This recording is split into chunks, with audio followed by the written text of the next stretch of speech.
Hey, Peter, welcome to the Z Learning Podcast. Thanks so much for stopping by. Glad to be here. Thanks for having me. My pleasure.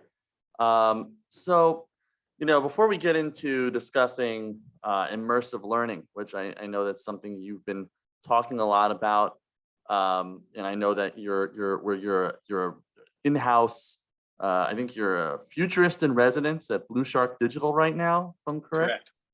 Yes, and I see that you're talking a lot about immersive learning, but obviously we can't really talk about the immersive learning without first discussing the metaverse. There's a lot of different definitions of what the metaverse is, but in short, for my listeners who might not completely know what it is all about, it's an up-and-coming digital universe that parallels the real world. Kind of think like that computer game, The Sims, but Peter, I'd like to know your definition. How would you define the metaverse? Oh God. So back in 1995, I was working at America Online. I was one of the founders of the newsroom there, and everyone said, "How are you going to define? How do you define the internet?" And my answer was always just shut the hell up. And it's sort of the same thing with the metaverse, but to put it in a different perspective, the concept of the metaverse is essentially a digital playground where you can work, learn, earn, have fun, relax, whatever. It's not going to be everyone and their mother walking around wearing Google Glass or wearing Meta Oculus goggles and walking into telephone poles and things like that. I think it's going to be when technology works, it's seamless. And when it's seamless technology works, it humanizes. So if the metaverse is going to work, what do I think it'll be? I think it will be something we use when we need it, and it will be known for its humanness. And we will be able to have a conversation like you and I are having. I can call you, or I can call my girlfriend and have a conversation with her. And if I want to tell her something serious or tell her I love her, I'll flip on my glasses for a second and say, "Hey, by the way, put your glasses on.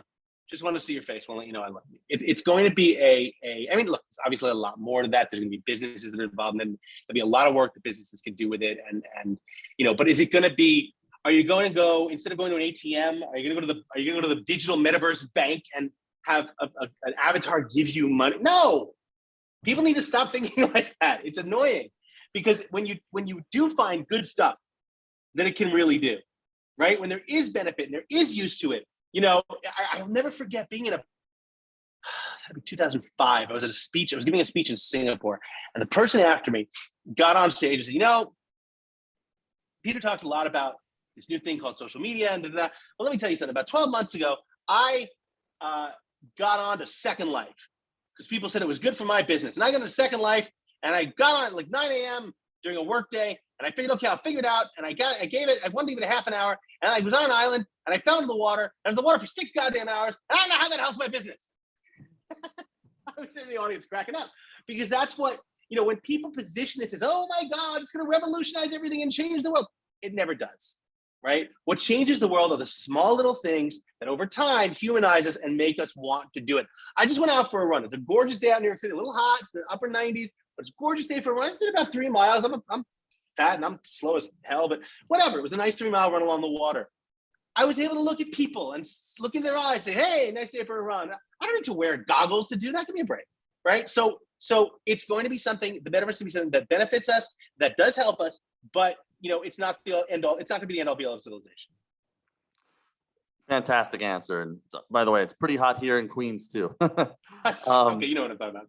Yeah. At least we don't have sinkholes here. Didn't you guys just have a sinkhole? I think I was just reading that a van was just swallowed on a road in Queens this morning from the rain. I think this whole borough is a sinkhole. No, it was in the Bronx. Yeah, okay. Yeah, I've been hearing about that too. Pretty crazy. Sounds like Florida. But yeah, so you're saying, so I hear what you're saying, that technology is at its best when it provides value, makes our lives better, but it doesn't mean it's like, people thought in like, I don't know, the 50s we'd be flying around like the Jetsons. And, right. But there's also a lot of people thought with the internet, they were very skeptical. No one's going to buy wine or products or whatever on the internet.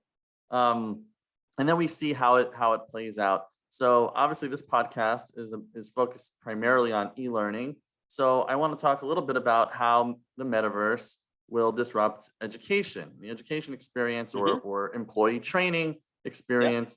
by creating more immersive virtual learning experiences. So how, I guess in short, how do you predict the metaverse will disrupt e-learning and ed tech over the next year?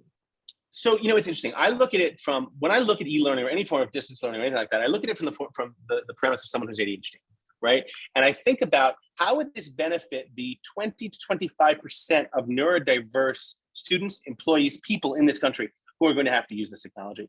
And there's something about e-learning that actually really excites me. And it's the premise that if I am going in, so when I was in school in the 80s, right, ADHD didn't exist. What existed was sit down, you're disrupting the class disease. And so for me, the concept of being able to go into a quote unquote digital classroom, a virtual classroom, to sit next to people, to be able to look to my right and see other people in the class, right? To be able to have conversations as close to being in a real classroom as possible when the subject matter is something I'm interested in. That's fascinating to me. I see e-learning getting a tremendous boost from metaverse tactics. The question and the issue is going to be the same that it's always been for the past 30 years that we've been trying to do this, whether it's been CD-ROM based or whatever.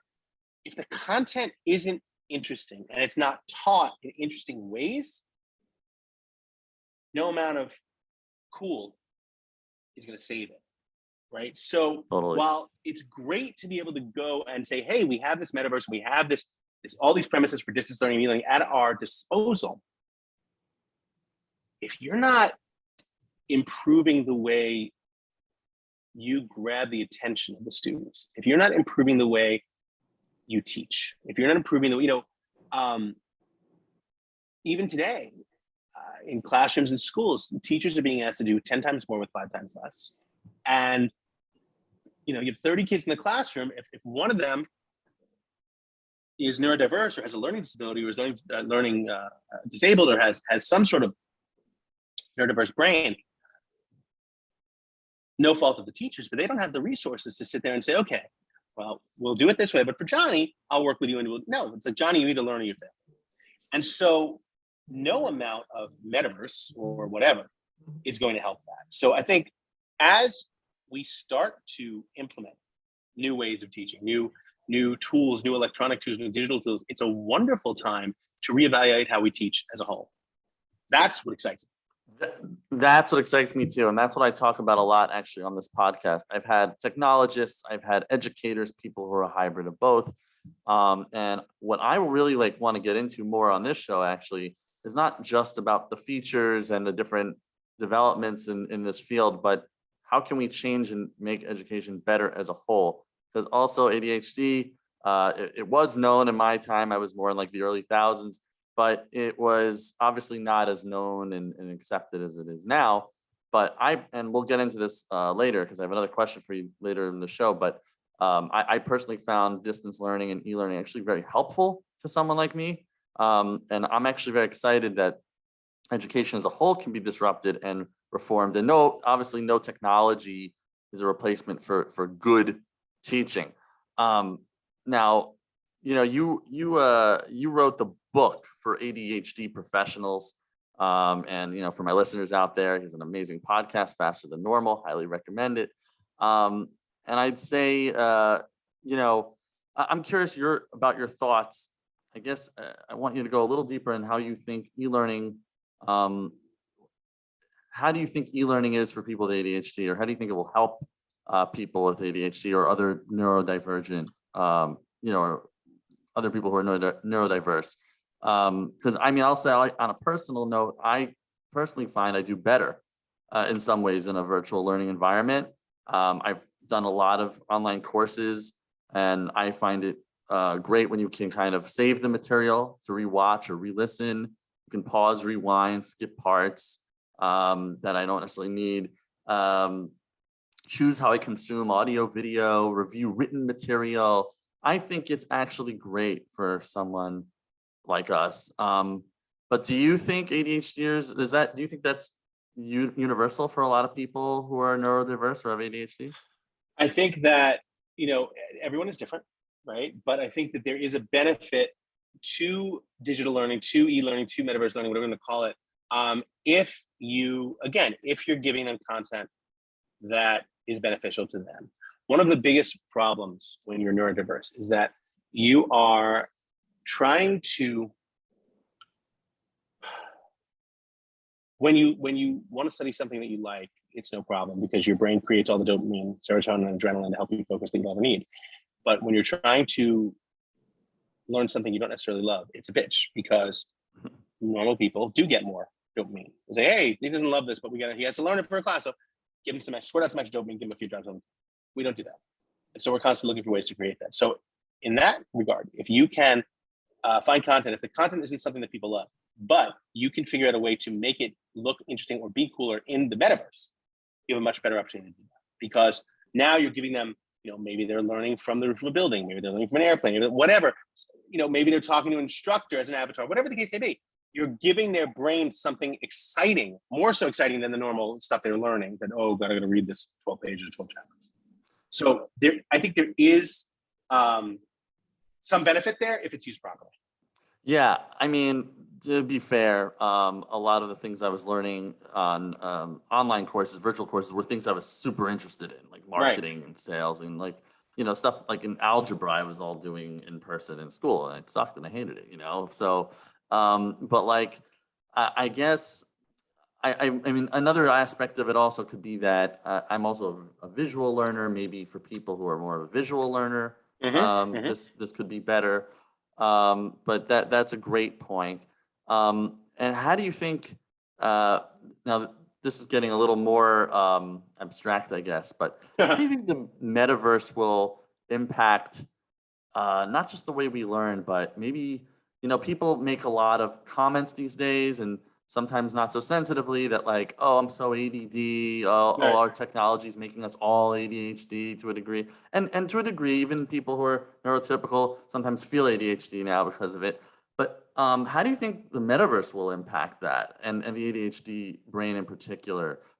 Does this present new opportunities or also a whole set of new challenges and maybe addictions? I mean, look, there's always going to be potential for misuse, like anything. I mean, heck, there's potential for misuse for the medication that treats ADHD. I think that as long as people understand what those are, if you have a risk of, I mean, I have an addictive personality, without question. I always have. And so for me, I need to be very aware of that. I don't blame anything I do wrong on my ADHD. I blame on the fact that I'm me. And I need to do better. That being said, I understand that my ADHD could be the cause of some of these things. But say, oh, it's my ADHD. It's a bullshit answer. Okay, so it's your ADHD. Now that you know that, what are you gonna do about it? Are we becoming more or less sensitized? Absolutely. Average attention span in the mid-'80s was roughly 2 to 3 minutes, which was, no coincidence, the length of an MTV video. The average attention span today is roughly 2.7 seconds. Wow. 2.7 seconds is obscene. It's roughly 140 characters. If 140 characters reach your audience, you better become a phenomenal communicator and communicate better. I think that one of the things that people can do to do that is to allow themselves to embrace social, embrace the internet, embrace meta, whatever you want, but in such a way that it benefits you. You don't have to go down every path that the internet gives you. You don't have to go down the rabbit hole. Some things it's better not to click on. I have a wonderful extension on Google Chrome called Kill Newsfeed, which when I go to Facebook to check on the groups I manage or whatever, it doesn't show me the newsfeed. So I don't see what my idiot friend that I'm friends with from second grade, for whatever the hell reason I'm still friends with him, is doing at 3 a.m. I don't need, because that's just that doesn't lead anywhere good. So use the tools and use the new technology, but don't be afraid to put a limit on that technology the way it works for you. Right, making filters, adjusting your settings. A lot of people don't think to do that too, or like, even just sometimes, oh, I don't like seeing that person, I'm going to defriend them. You can even just unfollow, like just unfollow. I mean, the unfollow, and actually, I would argue don't unfollow, unfriend. Yeah, if you haven't communicated with this person, if you haven't communicated with this person in a while, if you're not talking to them, what the hell are you wasting your time for? Your network is only as strong as the weakest connection in it. If you haven't talked to someone for 6 years, why are you wasting your time? Good point. That's true. I mean, so I guess you made a point about how our attention spans are so low, and of course everyone knows that, but 2.7 seconds, I mean, that's insane, and that it's gone down so much. And like you said, we have to be really sharp and concise communicators now. I can't emphasize that enough as a copywriter and a marketer. And you also, you disrupted the field of PR with Harrow, and you're a veteran digital marketer yourself. Now, now that we're going into Web 3.0 or whatever they're calling it, Web 3, and we're going from social to Metaverse, how do you think that will impact the way brands communicate, organizations, governments? How do you think that we can be the best, most effective communicators we can in the Metaverse?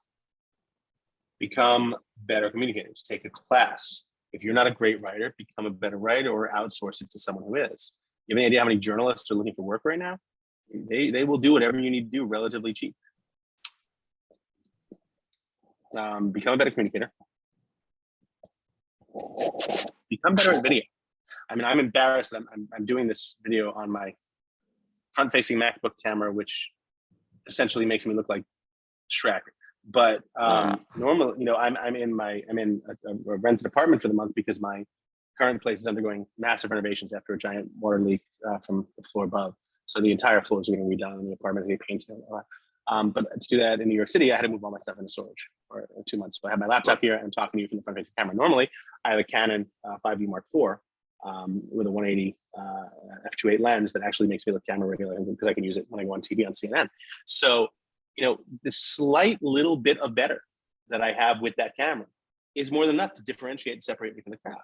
What can you do that makes you slightly better? People are bombarded with information every 2.7 seconds. It's over 18,000 calls for information a day. What can you do to stand out? Become a better communicator, make people remember you, not simply recall you. Curious, a lot of what I do is helping people feel more comfortable on camera. It was a challenge for myself. I'll also say, personal note, once I started filming myself, I actually saw how poorly I sometimes communicated verbally. And it made me actually pay more attention to the way I enunciate, become a better speaker. I've become a better speaker from doing video. Do you think that doing video can also help people kind of practice for when they're like an avatar talking to another avatar? There's no question it can. I think that, now keep in mind, an avatar is only as good as what we tell it to be, right? So looking at being able to go and talk to an avatar is great. Look, practice is practice, right? Go practice speaking in the mirror. But at this point in technology, Tom, I don't think you're going to get what you're looking for by talking to an avatar. You'd be better off grabbing a friend saying, hey, be really honest. Talking to people like actually face to face, like sitting, like or even if you're right, shocking, right? Or if you're sitting next to someone, if you're giving a virtual speech, get onto a Zoom with someone, say, hey, how do I sound? That's great. Yeah, I mean, you don't even need Toastmasters. Just like talk to somebody. Yeah, talk to someone who's going to be honest with you, right? You don't need someone to kiss your ass, whatever. Talk to someone who's going to be honest with you. Hey, what am I saying? Am I saying too many ums? Am I saying too many whatevers? I had COVID for the first time about a month ago, and I felt fine. I only had a small little sore throat for like a day, but a month later, I'm dealing with, I guess what they call brain fog, right? Where I'll be having a conversation with you, or I was giving a speech this morning, the same thing happens. Words that I use every freaking day I'm finding them really hard to come by. Wow. Weird feeling. And I spoke to the doctor, he's like, yeah, that's normal, 3 to 6 months. I'm like, fuck, 3 to 6 months. Yeah, 6 months. Right. But geez, I'm a public speaker, for Christ's sake. I can't, 3 to 6 months doesn't work. But you have to make it work. So I'm being more thoughtful about what I say, how I say it, when I say it. But yeah, it's weird. But become a better communicator. End of discussion.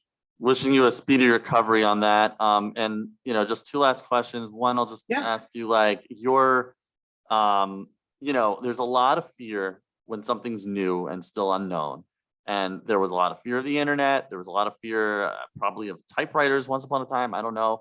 And there's a lot of fear. There's a lot of fear about the metaverse. How can we learn to stop fearing it and maybe learn to accept it, embrace it, and dare I say, maybe even get excited about it? A great quote from Ted Lasso that I'm going to forget. I just heard it this morning. Let me look it up. Be curious, not judgmental. The greatest things in the world, the greatest way to learn in the world is to be curious. All the people who were judgmental of me in school, they were never curious, never asked about me. They just made their own decisions, made their own views, they assumed. Now they see me be on TV or something like that. They should. Don't assume. Don't be judgmental. Be curious. Be curious about what the metaverse is going to be. Don't assume the worst. It's sort of the same thing I tell my 81-year-old Jewish mother. Don't assume the worst. You might be pleasantly surprised how things turn out. That's pretty difficult for older Jewish mothers. Don't get me started. Do you see my shirt? Nice. Love it.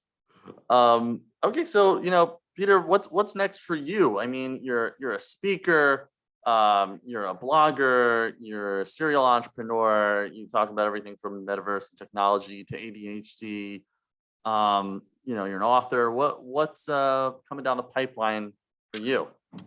I'm having a lot of fun. I'm still speaking about customer experience. I'm speaking about customer service. I'm speaking about neurodiversity. I'm talking to businesses about how to embrace neurodiversity and hire employees who are neurodiverse. That's where the creativity is going to come from. I am a single dad of a 9-year-old, and she's just the greatest thing ever. She's old enough to the point where I'm going to start taking her on my business trips with me. I just took her I gave a speech last week in Mackinac Island. She came with me. We had a blast together. Very cool. I saw you jumping off the cliffs into the water. That was pretty cool. That was Italy. That was this past weekend. I went with my girlfriend. I got home from Mackinac Island on Wednesday, left for Italy Thursday night with my girlfriend. We went to Italy Thursday just last night. We got back last night. So I'm fortunate that I'm in a position where I can do what I love from anywhere. And I can take these quick little whatever trips and have a blast and sort of reset my brain. And I'm still a skydiver, so I still jump. And yeah, I'm having fun. I'm very, very lucky. Very, very lucky. Yeah, and actually, just one point, for my listeners, your book Faster Than Normal. I think one of the things I got value out of is for people who are sometimes afraid of technology or these new things like metaverse. I think one thing you've been very good at in your career is showing people how to use technology to make it work for you. Actually, take advantage of new technology to enhance your life or compensate for things that you might find challenging. Curious, where can people find you or connect with you, watch your content? My entire life is at Shankman. Well, at Peter Shankman on all the socials. So every Instagram, Twitter, Facebook, whatever is at Peter Shankman. Shankman.com is my site, and peter@shankman.com is my email. I love talking to everyone. You cannot waste my time. Feel free to email me. I'm more than happy to talk. Awesome. Thank you so much, Peter. Really appreciate it, and hope to have you back sometime. Pleasure is mine anytime. Thanks.